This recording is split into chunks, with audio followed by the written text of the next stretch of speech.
Bismillahirrahmanirrahim. Assalamu alaikum to everyone. Welcome to the Veterans Competitive Exams Preparatory Classes.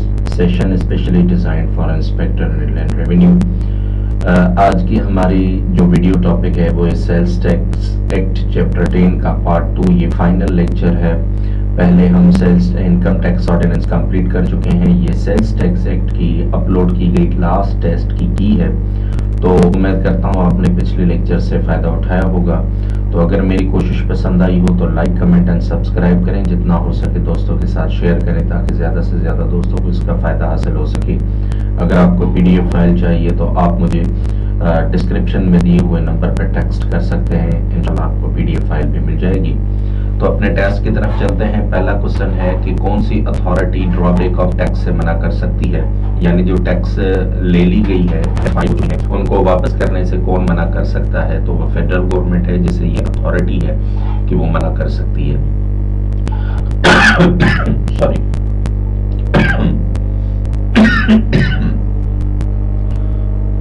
दूसरा सवाल है कि किन केसेस में फेडरल गवर्नमेंट जो है वो टैक्स कलेक्शन से रोक सकती है। देखिए, बाज़ों का देसी सूरत हाल भी होती है कि वो गुड्स या वो सर्विसेज सामने आ जाती हैं जिसके बारे में लेजिस्लेशन नहीं होती।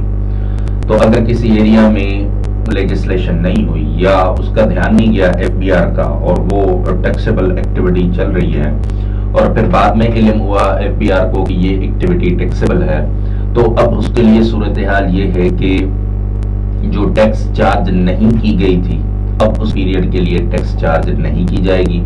रजिस्टर्ड पर्सन को पता नहीं था कि टैक्स जो है वह यहाँ पर ले ही जाती है, या रजिस्टर्ड पर्सन ने जो है वो टैक्स तब से देना शुरू कर दी जब से उसे पता चल गया। तो जो पीरियड वो टैक्स नहीं देता रहा और जिसके बारे में FBR भी किसी किस्म का कोई नोटिस वगैरह सेंड नहीं करती रही, तो अब वो टैक्स कलेक्ट करने से फेडरल गवर्नमेंट मना कर सकती है यहाँ पर, क्योंकि FBR का अपना जो है वो कमी कोताही है या उनकी नजर नहीं गई इस बात पे।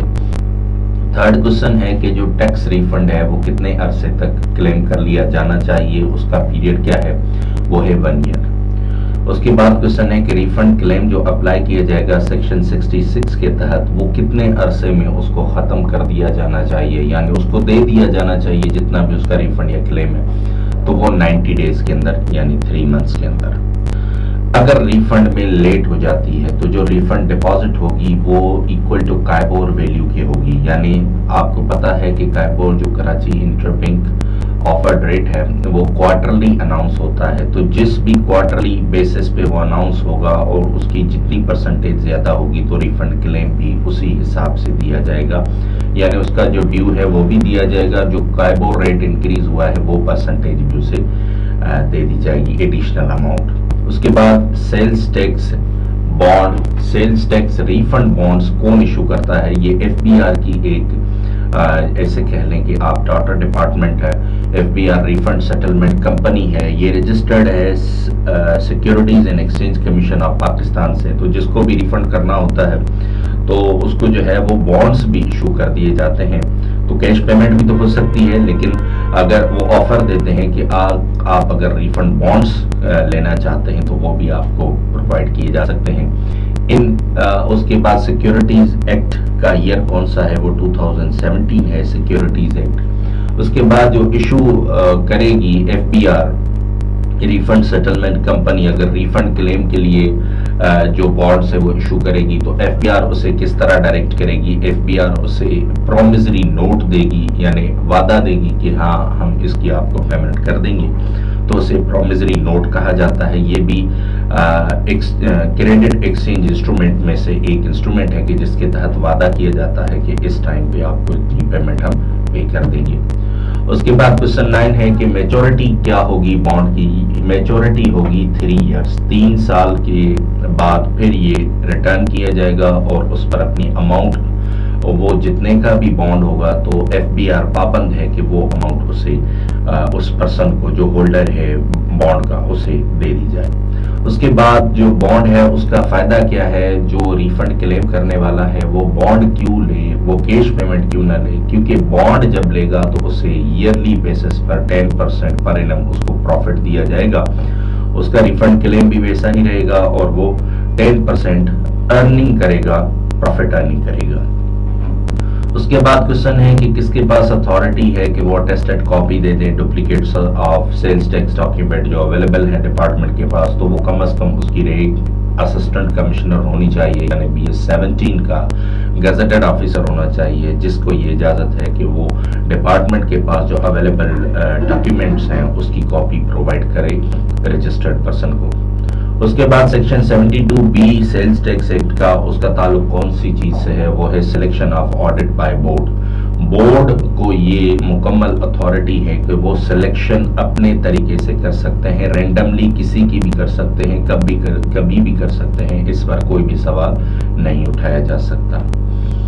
उसके बाद फिर नेक्स्ट क्वेश्चन है कि section 72C sales tax act का किस चीज के साथ डील करता है, वो करता है reward to IR officers and officials.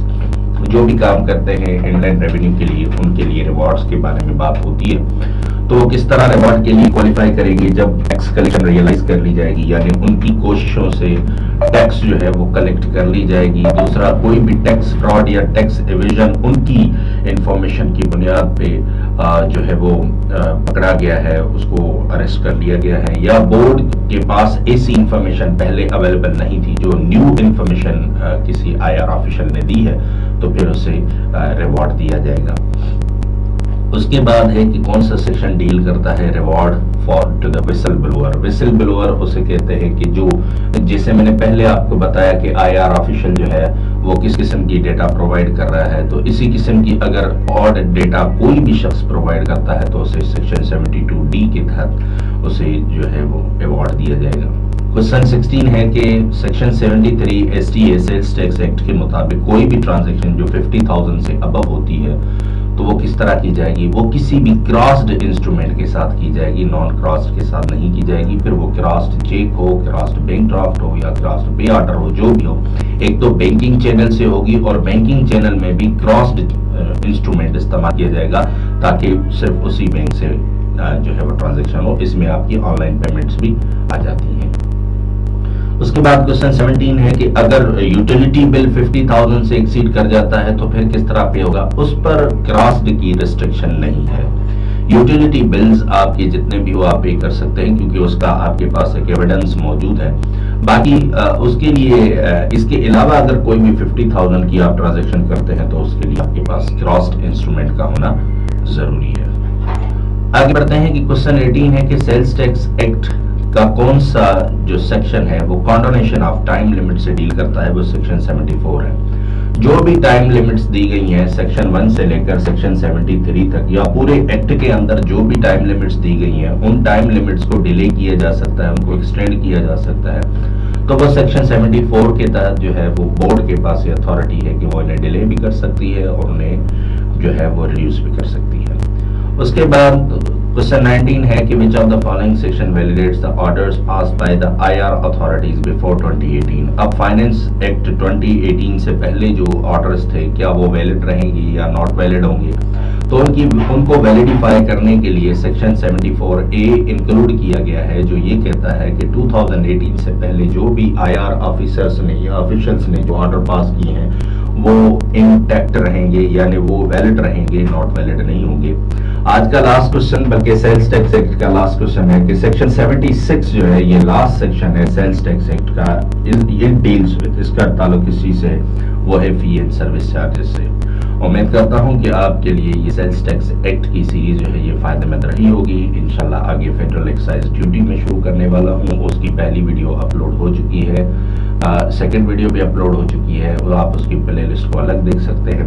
अपना बहुत सारा ख्याल रखिए, मुझे दुआ में याद रखिए। अल्लाह हाफिज।